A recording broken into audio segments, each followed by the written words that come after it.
Let me take a screenshot of this and post it.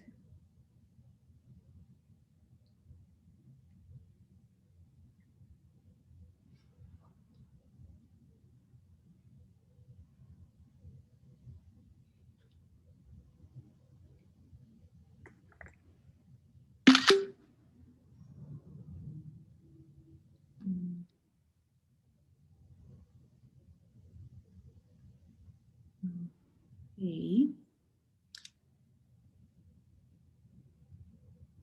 So we are going to be waiting for some of our attendees to join us. I see some of you are logging in there. In a couple minutes, we'll get it started.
Okay, welcome everyone. It's 7 p.m. and thank you for joining us here today.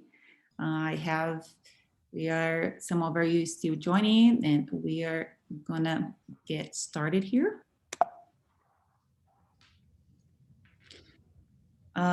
So just for note, this webinar will be recorded. So after we'll be sharing on our YouTube channel for Flix. And if you have any questions throughout this session, if you want any examples, if you want to share with us what is your business segment, anything that we could provide any insights and give you some ideas, you can leave us a comment, put your questions in the chat, and at the end, we'll be responding. So prepare your notes. We're gonna give lots of tips here tonight, right, Hannah? So prepare your notes. And if you are taking a picture of the screen and sharing on your social media, make sure you tag us, okay? Flix Marketing and Hannah Sabra. So I wanna welcome Hannah with us this night and I'll let her introduce. Hi, everybody, and thank you so much for joining us today. My name is Rana Sabra. I have 20 plus years, although I'm young, 20 plus years experience in global marketing, and I'm based in Scottsdale, Arizona. I work as a business advisor for women specifically, and specifically for women with service-based business. I have two little girls, and hopefully they will not be popping in any minute on this webinar. So I hope that I would be able to answer your questions, and would love also to hear your comments, and just let's have this as a two-way communication. And thank you so much, Marianne, for including me on this webinar and introducing me to your community. Yeah, it's our pleasure having you here. As we are, especially here, right? Arizona might be a little bit different, but here, unfortunately, a lot of my clients right now, they are suffering the impacts of the new restrictions that just got in yesterday. So hopefully we can give them some advice, good Yeah. advice, good tips, and help them out here. So to start, we all know how the scenario has changed and how all of the brands had to just shift, right? Some of them had to adapt, creating new products. Maybe they were just a service and they had to come up with new ideas, or other they were not doing any online service before, and all of a sudden they had to adapt, creating online service. So we want to start mentioning and recapping some of the changes that had happened lately, and how the brands had to add more value to the consumer, right? As even offering some free services, that before was maybe premium, was a VIP service, was something that you would purchase complimentary, right? Like a pickup service, a delivery. So there was this added value that had to happen from most of the brands, in addition to increasing their letting customers know that you are a local brand, letting them know shop local, meet the owner, right? Like I saw a lot of companies going online and introducing themselves, who is behind that business, who is running that, and which before they wouldn't show up, right? They wouldn't let your customers know that they were the operating that business, that they were local to the community. And and also the protocols, right, Hannah? How the protocols also had a big impact on how the brands had to adapt on from the structure all the way to their online structures. Yeah, so um, totally agree with what you're saying. And we need to stress a lot about adding the value and introducing the person behind, or the team that's behind the company and the brand. More and more due to COVID, because we are all feeling isolation, more and more consumers want personification of the brand. They want to feel that this brand is there to support them, that this brand is more as a friend and not just something that they are buying. That's why we need to add more of the personal aspects and human aspects to our brand, regardless of what your brand is. Yeah. And that can be done through any social media video, right? Any So post. it can be through social media videos, through introducing the owners, like you said, but most of all by acknowledging what's going on.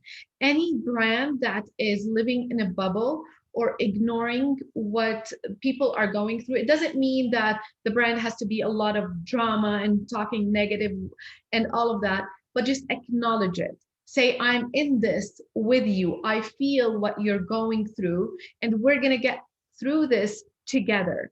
Just giving them the feeling and the sense that we're here to support you no matter what the circumstances are, is what your customers want. Whether you are a small pizza shop or whether you're a hairstylist, just let them know that you're doing everything. You're changing your protocols, you're adding value, you're doing financing if you sell furniture, and all of that because you want to be there for them. And that could be shown on your website, on your social media posts, on your blog, so in every single way of communication that you are having with the customers. Right. And all of these changes had impact or consumer behavior, and had a huge impact, especially when we call like the channel migration, right? They are used to have the offline. They were used to go to the restaurant or to the mall, to the boutique, and now they don't have that access anymore because they are shut down. So they had to go online. If they want to find you, they had to shift to the online tools on how to find their brand. And most likely, I've seen researches out there that people that they weren't shopping online for certain products, but now after COVID, it's more likely that they will continue shopping online. So it's some changes and behaviors that are here not for the present time but for the future as well, and that's what we're really going to be talking to you as a small business. The changes, they are not temporary, they are in the long term, and all the change in habits as well. right? If you are used to go to the gym every day, 5 times a week, but now you actually enjoy more working out from home, right? So how you can, how that niche, that specific niche for gyms can adapt that as well to still serve your community, to still have business opens, and product preferences, how the preferences also had changed. Maybe, they hadn't ever tried pizza before from a specific restaurant, but came COVID, and that was the only pizza that was online on the apps selling selling their pizza. So they tried first time, and now they are more likely to order again rather than going back to the old company that they used to order before, right? So we have to acknowledge that this shift in habits might take a long time, might stay. And this is what most of the research is telling us, that those new habits are there to stay, but they might change back. But what we need to be aware of is that when we are talking about channel migrations, for example, let's not just focus on social media, because people are going to be calling you. Before that, people did not call. There are certain people who love the face to face, and for them, trying to buy your products or book your service through just the website or social media, that's not going to happen. They want to talk to a person. So, for example, introducing Zoom, we see that a lot with telemedicine. Telemedicine has shifted in a very fast way. Nobody was expecting companies, especially companies, medical and healthcare companies, to be able to adapt to um, telemedicine this fast. And we did, because people, I want to see my doctor. I want to talk to my pharmacist. I don't want to go to the pharmacy. I don't want to go to the clinic, but I want to be able to see them. So we need to introduce the Zoom, focus more on our phone skills and teach our team better phone skills and all of that. The changes in habits for people, and I think a lot of the small businesses are aware of that. We started buying more of certain products and buying less of certain products. People are spending less on luxury and high ticket priced items, but spending more on convenience store items and items that we need for home renovation and day-to-day life that we didn't think about before that, or we didn't want to invest that much in. So those are my 2 cents on this.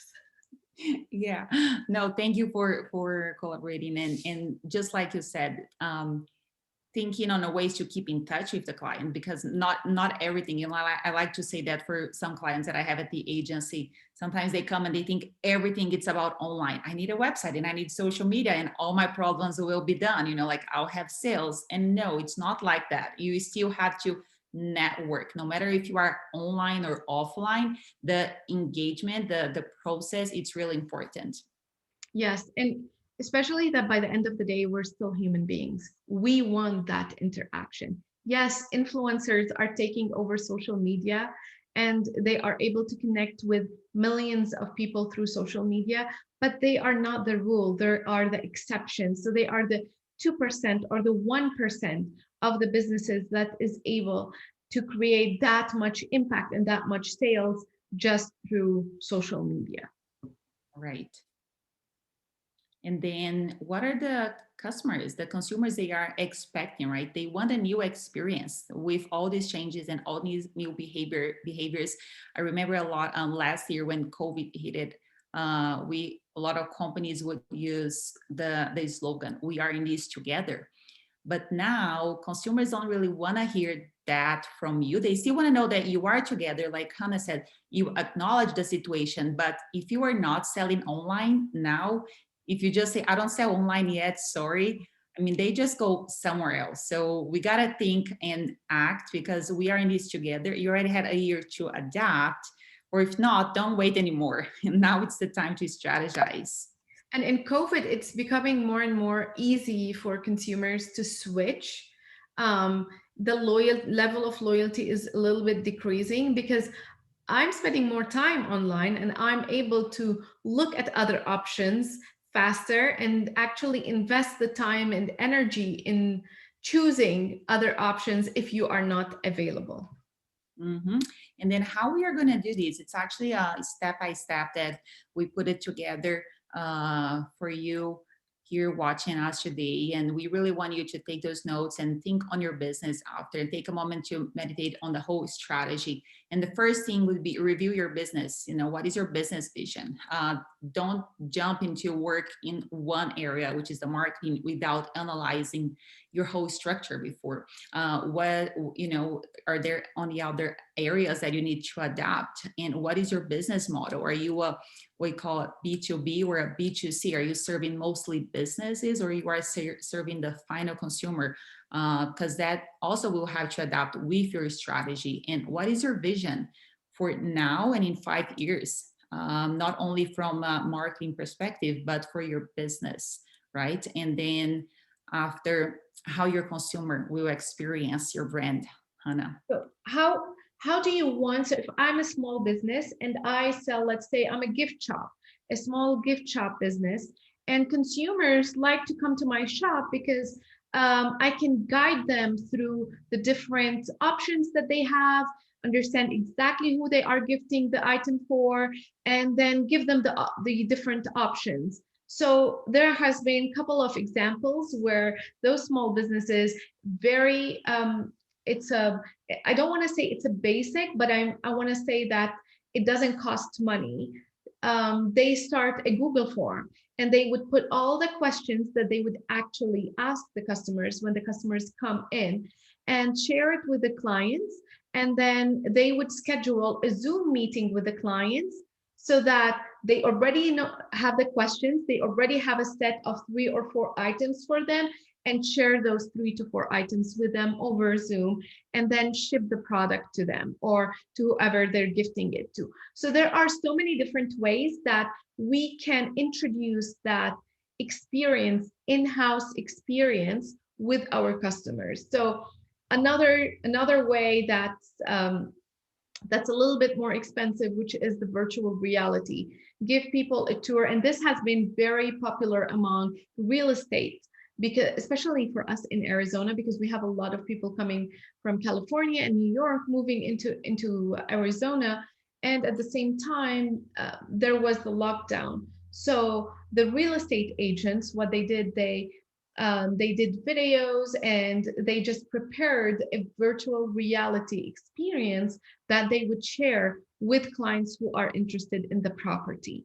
So as long as you are able to introduce that experience, send an email to your clients once they buy something from you. Send them, Dean Graziosi, he sends text messages. So text messages have been like increasing crazy in a crazy way during COVID, or send them a short video. So for me, for example, that's what I do, because I used to meet with my clients in person. So now that we do our meetings via Zoom, at the end of the session, to recap everything the next day or in the evening, I just send them a short Zoom video. Or if I used to teach them, let's say, how to use Active Campaign or how to use Later. So now instead, because they used to come to the office and we would work on it together. So now instead, I send them a video that is personalized just for them.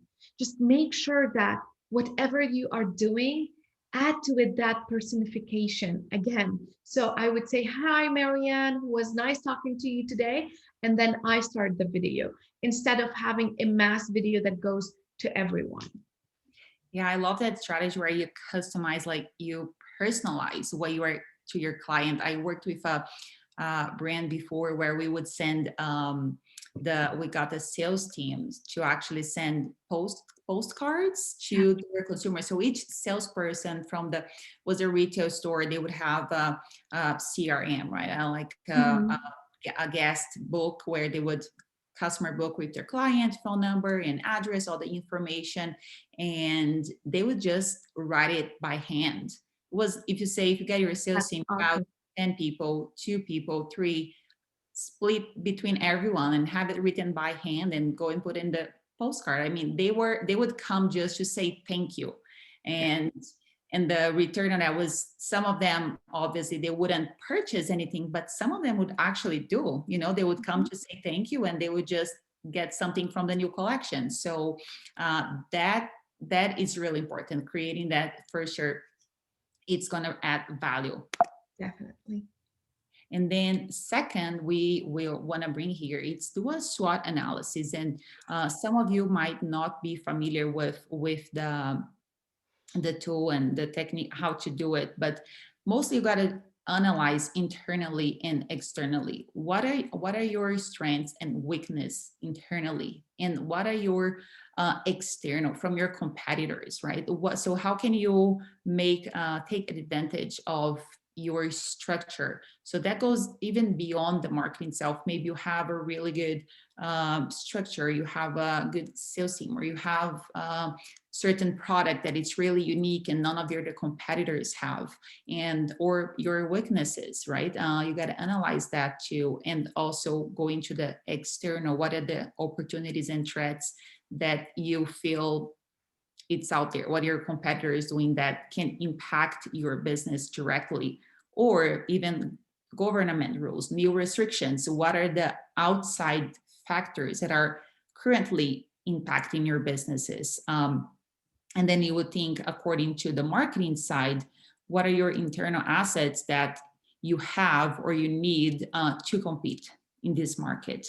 How you're going to take advantage of future opportunities, and what risks you have right now. I don't know, Hannah, if you want to add into this as well.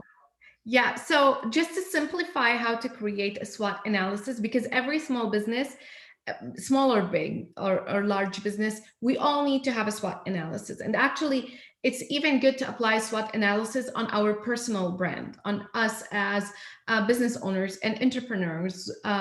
So strengths and weaknesses, we look internally, which is covering the 4 Ps: your product, your price, and your promotion. That's it. Look at those four. And sometimes we add to it the processes and the people. So look at those. What's working? What's not? What would you change? What you won't change? And then when it comes to opportunities and threats, look at the environment around you, economics. So think, because it varies from a city to another, from a state, from a country to another. Look at the economy in the city or state that you are in. Is it booming, or is it going down due to COVID? Look at the technology that's around us, and technology is right now an opportunity because it's introducing us to new ways to cut time, cut costs, connect with customers, and all of that. But at the same time, if I'm a hotel, technology is affecting me as a threat, because now I have Airbnb, and I have all of those other opportunities and ways for consumers to get the satisfying the need that they have, which is, for example, if I'm a hotel, finding a location or a place to stay, and that is not a hotel. So your competition is increasing. Number three is your competitors, what they are doing. If your competitors are going out of the market, then this means it's an opportunity for you because you can attract their customers. If they are growing and expanding and they're offering stuff that you don't have, then this is a threat. You need to look at, what should I do next? And finally, look at the demographics. And this is very, very important. And a lot of the times we just ignore it. The demographics of any city change all the time. So Arizona, for example, but by the beginning, during the summer, we would have like more the seniors and the older generation coming to Arizona during the winter. And then during the summer, it's kind of the population goes down, and we don't have enough. We don't have a lot of people, and all the retired, they go back home. This year, everything has shifted. Nobody wants to leave Arizona, so this is a shift in demographics. This is one type. The other type is diversity. Your demographic is changing a lot because of people are moving all around, internationally and internally. And then the third thing, I'm not sure what the attendees' businesses are, But if you are, let's say, you provide a service for consultants or entrepreneurs, or for entrepreneurs, for example, or for startups, small startup businesses, you need to know that a lot of the new startups are going to be women owned, because corporate world has been affected mostly by women leaving their job. And then when COVID is going to be over, or even right now, more and more women are going towards entrepreneurship. So there is a shift in demographics when it comes to entrepreneurship, which is the increase in the number of women who are there. So once you understand that strengths and weaknesses are internal, I can control them. Opportunities and threats are external, I cannot control them, but I need to take advantage of them, or have a plan B to avoid the threat, then you're set. That's because SWOT analysis has to be the base, and that's why Marianne started with the SWOT analysis before moving to the strategy, because it has to be the base for any business strategy, not just the marketing strategy. Yeah, and it's the second one, right? So like even if you go back to analyze your business, you can actually apply the SWOT to analyze all your departments, and so before moving forward, because Yeah. it's important, really important to know what you have and what are your opportunities and threats internally and externally. Oh yeah, and some of the questions you might get answered with a SWOT analysis while doing your marketing. It's like how your consumer journey was impacted, and how much is your marketing budget, and what is your targeted audience. um, how are your competitors shifting, what are they doing, like we just discussed, and how you can connect with potential customers and analyze your data. And this is an interesting point because you need to analyze mostly for demographics. Who are those following you right now? Because in terms of behavior, they will be shifting, and we're going to discuss that soon here. But analyze who are your followers. Are they mostly women or men, and their age? So analyze where they are coming from, so you can have an idea, but don't hold on to that too much because that can change, and we'll see. Set realistic goals. So I've seen working with some companies, and they also will, first thing they'll say is, I want a sales, right? I want a marketing strategy that's going to bring me sales, and I'm going to increase my monthly sales. But that might not happen at first. And we got to be realistic when we set all these goals, and we got to be, have something tangible. Other brands will just say, oh, I want to increase brand awareness, which is could be one goal, but in how much? What is that percentage? How much you have right now? How much we want to grow, right? So we will do an analysis, and what is your what you have now and how to grow. So be specific, measurable, tangible, relevant, and put a time frame. Don't let the day-to-day operation make you lose control of your marketing. You know, that goal that you set and you just forgot because so many other demands came along and you couldn't focus on your marketing. So what does when you're thinking on your goals, just think, what is the marketing initiative you are thinking it's going to need to be accomplished, how it's going to impact your business, and how that strategy or that goal you are setting is going to impact your overall business. How that's going to drive more business, more traffic, or more brand awareness, and how are the metrics that you're gonna use to analyze that performance. If it's brand awareness, are you going to consider likes, engagement, the comments on when we talk social media, or you want to consider phone calls? You know, I want to increase my orders, and I want more guests calling the pizza place, or I want more guests going to our website and inquiring. So maybe not the actual sale, but just the inquire for a new service can also be a goal that you want to increase that as well. So have in mind setting realistic goals in how you want to achieve and how you want to grow. And then going online. So you do all these analysis and you set the goals, and then you go online. And here, I like to say right now, some of small business can feel overwhelmed because they think They got to be in all of the channels. They got to be on TikTok, and then they got to be on YouTube, and then they got to be on LinkedIn. And no, like prioritize. First thing business need to be looking at is their website. What is the information out there? What is your layout, and what is your service? How does it look like? How are you communicating to your customers when they go in your website and they click? What is the first thing they see? Does that make them wanting to learn more about your business, or they will just bounce back and go to another site because they couldn't understand what are your services, or it's not communicating to them, right? So make sure those things on your website are aligned with your company, are aligned with your business vision and your marketing. Second thing, go to Google. Pretty much all the business must have a Google My Business account. Make sure that's fresh, that's updated. Put out your business hours if you are open, if you have takeout, if you are open for online appointments, like Hannah said in the beginning. Now you can even add the Zoom link, or other meeting Zooms to your Google My Business, so they can contact you directly to a video call, and they won't need the in-person interaction if they don't want. So make sure that you have access to your Google My Business, and make sure you do those updates, okay, to be communicating to your guests your services. And then social media, right? Depending on your business model, like we discussed in the beginning, are you a business to business or business to consumer? And I like to say social media works well for business to consumer, better. But that doesn't mean you don't need Google SEO, Google and SEO services for the search engine optimize. It's going to help make your website showing up on searches.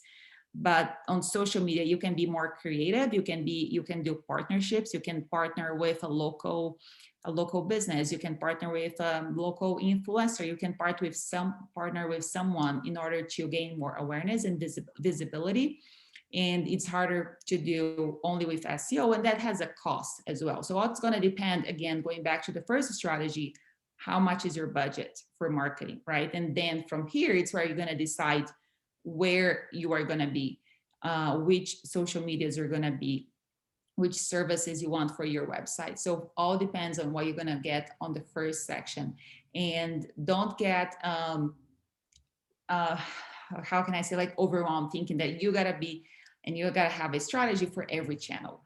I would say mostly business can be successful focusing on Instagram and Facebook. It's going to depend, but I think pretty much all of the ones that are here right now, they already have those accounts, and I would keep encouraging them to stay there. If anytime in the future you have someone that can help you with marketing, and you can have a bigger plan, then it's a time to expand to TikTok, for example, which is really trend right now. It's a new generation in there. Or you could expand to YouTube, having a channel or having a blog. But now, if you are not in none of these platforms, just focus in what's going to bring you more awareness right now, right, Hannah? Yes, definitely. So the rule of thumb for this is do not consume more than you create. So don't consume too much time on social media, because if you are going to be on Instagram, TikTok, and Facebook, and LinkedIn, and all of that, for you to be successful on them, you need to be doing your own research, seeing what's trending, what's not, and all of that. And that will drag you into spending so much time consuming social media. While actually, social media, yes, does generate sales, but it does not generate, especially for small businesses, it does not generate the sales like your website, the Google, and all of that. So, and if you are on a social media platform and you're there but not there, like you post maybe every 6 months, that's going to be affecting your brand in a negative way, actually, rather than helping your brand. There are two more social media networks that are gaining more awareness, and that's the Hi-Ho and Clubhouse. So Clubhouse focuses mainly on the audio, where you go in and Clubhouse is a good place to position yourself as an expert in your field. The only problem I'm finding with my clients who are on Clubhouse is that and myself even, it's time consuming and it's just a lot of noise. So it's a lot of consumption because anybody can turn on their mic and just start talking, and there is no validity to what or credibility to what they are saying. So that's what scares me. However, the conversion rate from Clubhouse to Instagram is really good. You're able to attract leads to Instagram, to your website through the Clubhouse. The other platform is HiHo, and Gary Vee has been pushing HiHo a lot the past couple of weeks. And the HiHo is similar to Clubhouse, but it's more focused on video and audio. You cannot pre-record the video and then post it, so it's more bringing in the authentic experience. And the whole concept of HiHo is like if you are having a dinner party and everybody is sitting around the dinner table and you're just having a conversation, so you do 30 up to 15 to 30 seconds, I'm guessing, videos, and then people can reply to those videos.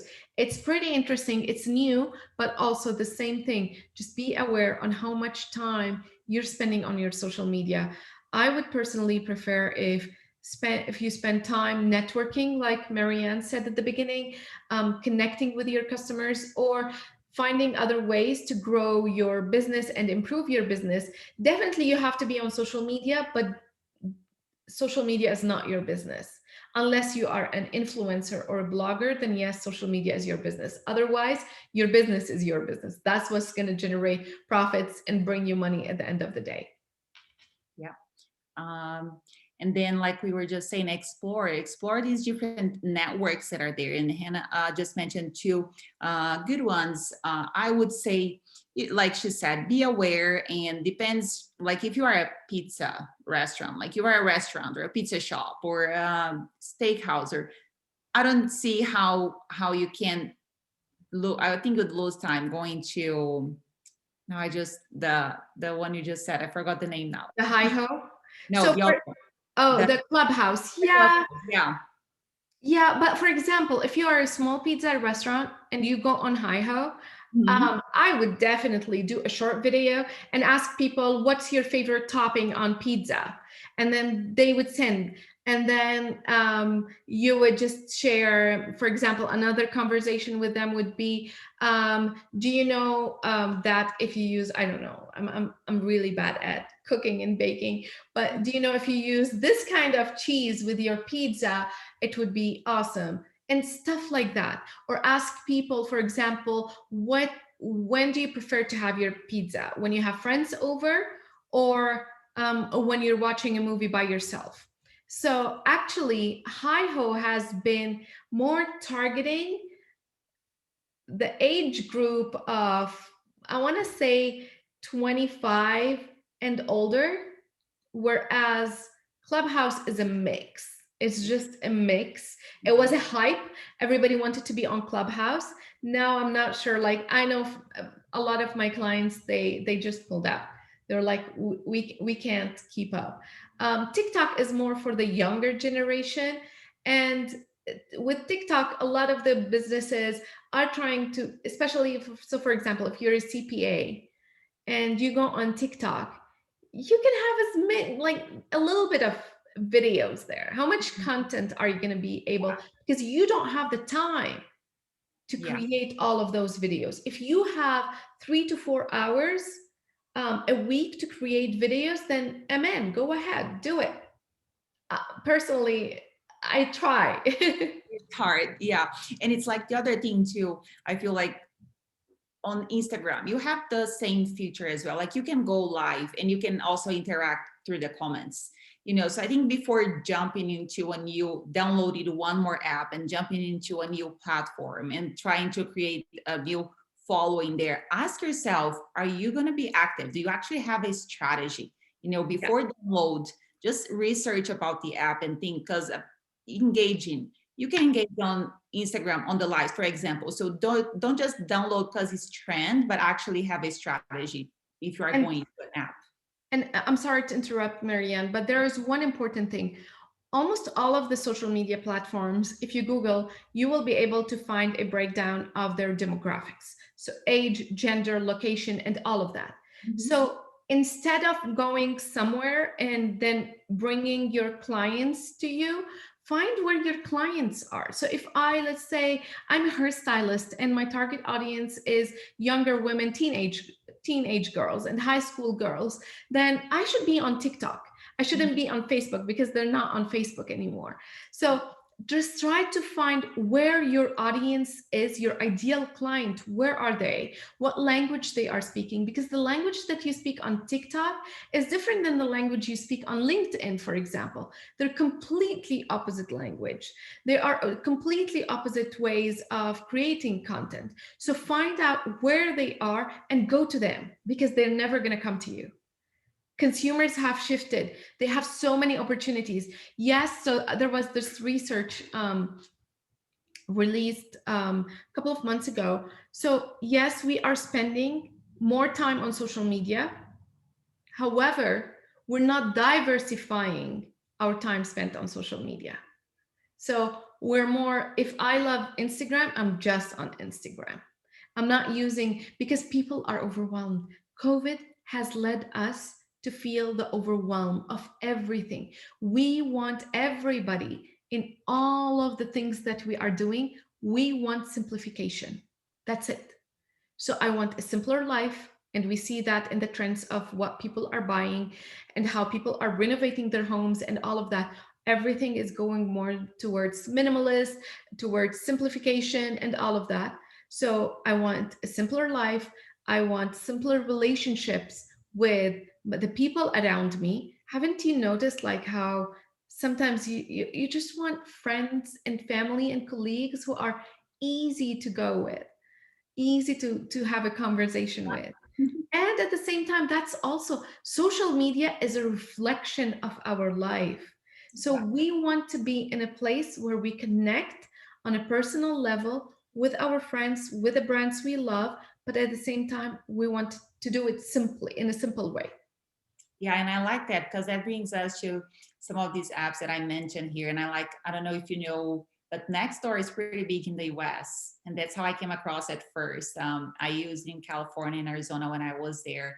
And here I felt like still growing, but it's a neighborhood app, you know. So I get some clients saying, "Oh, but it's like I'm on Facebook group for my street already, you know, like my city or my region or my street, we all have like a Facebook group, a private one. But this one is a little bit different. So you can reach it has more of the local, just like you said, just the families, people that you know. So it feels more close. And it's the same on Facebook. Like you can have a profile and a page. So for local business and taking opportunity of the trend of shopping local, and you as a business owner introducing yourself, I think would be a good start to be on Nextdoor. You know, go there, say who you are, who the business you own and you operate, and let them know that you are the owner. Same apply for the Facebook groups, the local groups, and join your local chamber, this network. Go and see what your local chamber has to offer you right now. Are there any events or how they can support your business?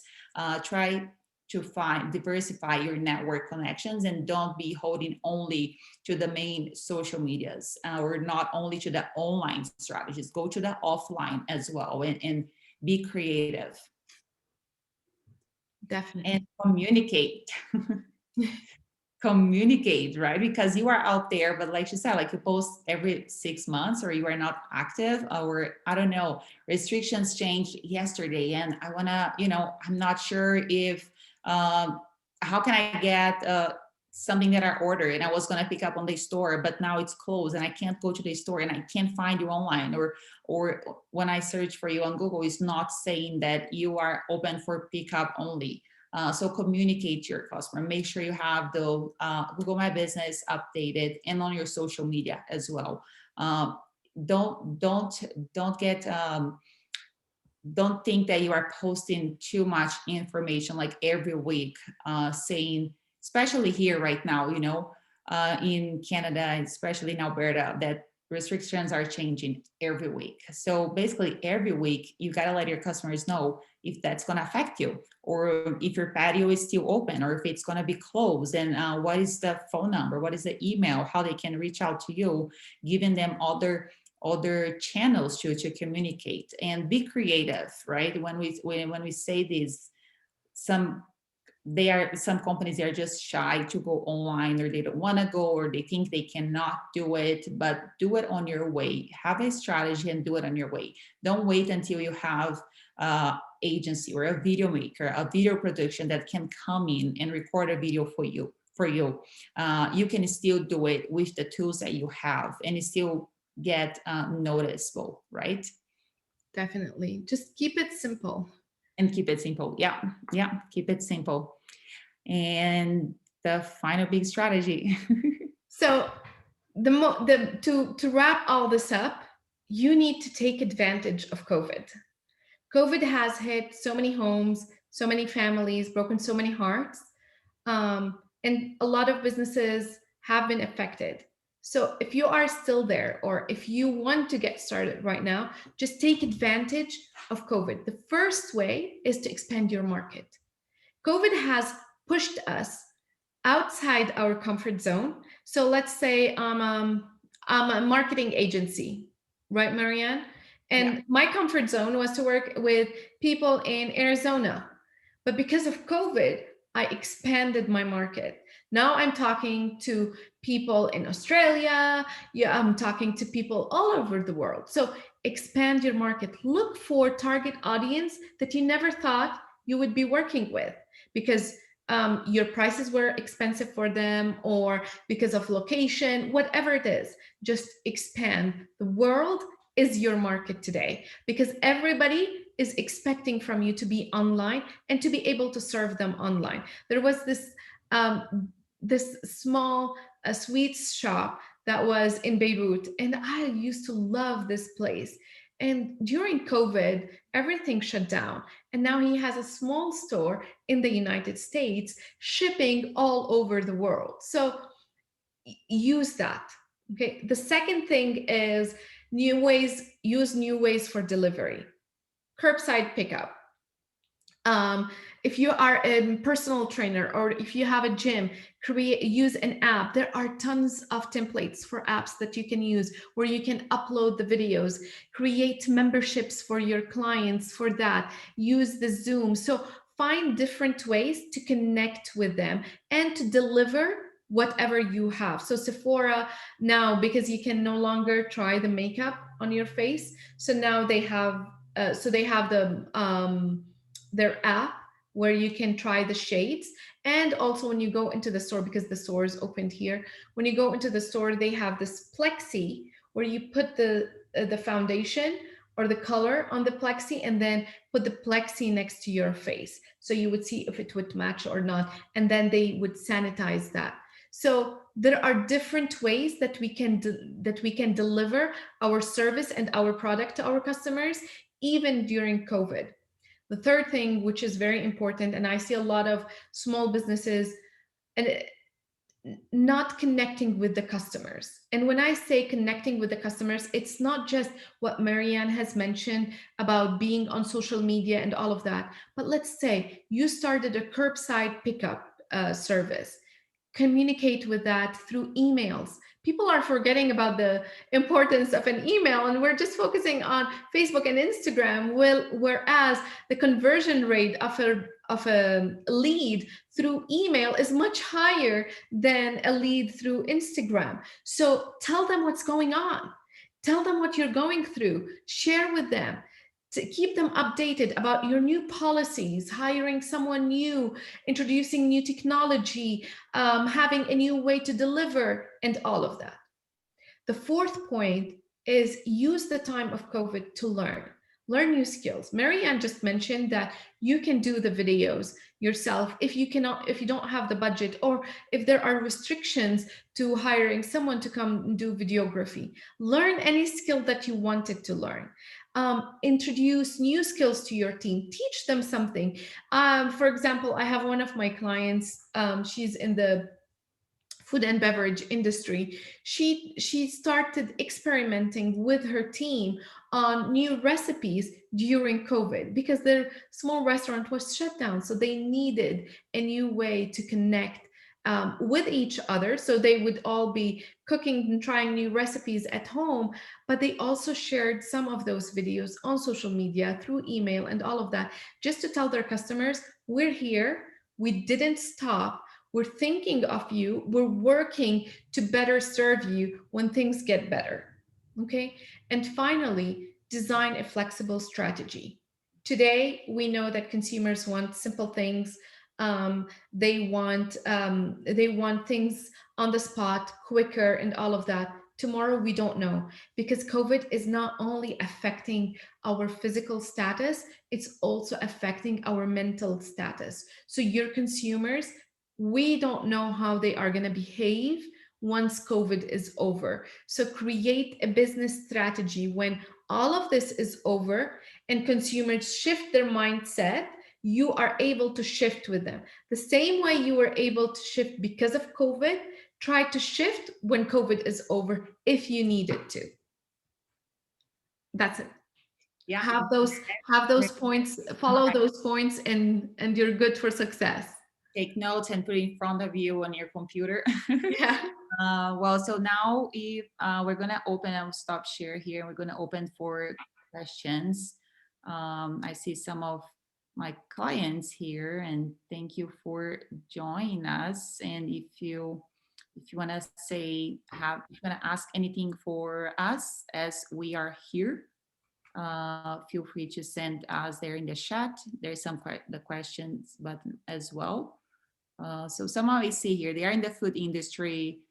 This is a caregiver service. And she actually, I think I can mention, she was really creative. She was on the caregiver side with everything. When everything came, she had to shift. And the way she saw an opportunity was actually creating a new product, which she calls Musings and Memoirs, Okay. where she interact with the senior, but there's some seniors pretty young out there. She has some clients really young, but like on their, let's say 50 plus, right? Where she interact and do an interview with them. So she has all Oh, these technique, and she's a specialist on engaging and bringing out of them all the good memories from back in the day, right? So she does this interview recorded, and that's a video for the family. wow, that's amazing. Yeah. That's pretty awesome.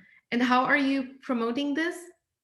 So right now she has a social media strategy using her old clients as well, with all the emails. And so we had a strategy for her.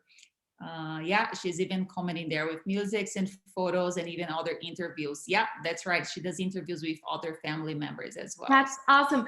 Robin, I would appreciate if you can share your social media handle in the chat. I would love to create something like that for my family. Yeah. Yeah, we'll say it's Get a Friend Indeed. So I'll put it here in the chat. Yeah, there you go. She did it. And the website getafriendindeed.com. And she's been we've been targeting some clients out in Arizona as well. So that's a good way. She has a really nice approach and how she brings things out. And I That's see, beautiful. That's so creative. yeah. And Coretis, Kemi is here joining us today. She actually is a mom, a little one, so cute, and she does lunch boxes at home. She started because he was a picky eater. That's how she say. And Okay. she's so creative, having all her lunch boxes and how she prepare. And now she's expanding to other products as well. So she's on the uh, right on the beginning, getting her business started, but it's just been Okay. amazing to That's see what awesome. So she's the doing. lunch boxes are delivered to Yeah, the. if you can share on the chat there too, Kemi. So yeah, they are delivered, and it's Coretti's meal. Okay. Okay. How do you pronounce that? That one we can deliver it to Arizona. I want to talk for who is here in Calgary area. Can you share the Instagram handle also? Oh, okay. Yeah, there. Yeah, I can share that with you after. That's a very creative business idea also. Wow, Marianne, like I love your clients already. I know, I love them too. Yeah, so I thank you so much. I don't know if anyone wants to put any comments or any questions there in the chat. We'll be wrapping up here this session. So thank you so much for coming. There we go.